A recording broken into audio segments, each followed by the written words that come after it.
Reinhardt shuddered awake, again, clawing himself up from that dream, that nightmare of a winter field, the indolent drift of smoke and mist along the hummocked ground, the staccato line of the condemned, and the children's screams.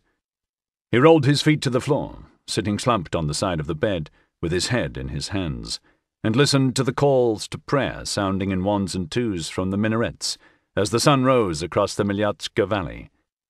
Eyes glazed with fatigue, an ache in his head and an acid churn in his belly, he watched, without seeing, the crawl of light across his room, his mind still floundering to escape the clutches of his dream.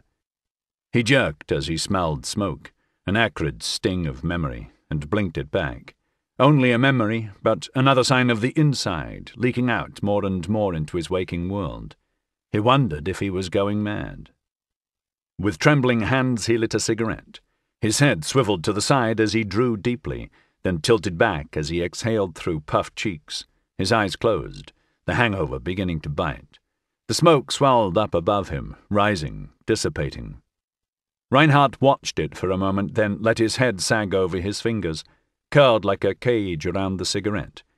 Gingerly he ran a fingertip across his temple, feeling the dull bruise beneath the skin where, more and more, the weight of his pistol was the last thing he felt at night. Someone knocked at the door, and he froze, startled out of the fog of his thoughts. The knocking came again, and his name, muffled through the door. He put a hand on the bedside table and pushed himself quietly to his feet, but his arm felt numb and heavy from where he had slept on it, and it slipped, slid, and bumped the pistol, which clattered and clinked against the bottles and glasses. Reinhardt stared guiltily across the room in the sudden silence. The knocking came again, louder. He put out his cigarette, gritting the stub into a whisper of ash. Put out a hand to the wall to steady himself as his left knee gave its usual twitch, and began to shuffle down the side of the bed. He rested both hands on either side of the doorframe, breathed deeply, and rolled his head on his neck, feeling the aches skitter around inside his skull like a steel ball in a bowl, and ran a finger across the bruise at his temple. Another deep breath, and he threw the latch back on the door and flung it open.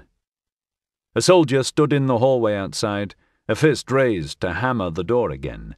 Steely eyes regarded him from under the rim of a field cap, a sergeant's insignia on his broad shoulders. For a moment there was silence, and Reinhardt realized he must make quite a sight, his hair tangled, shirt twisted out of his trousers, and his feet in socks. "Captain Reinhardt?"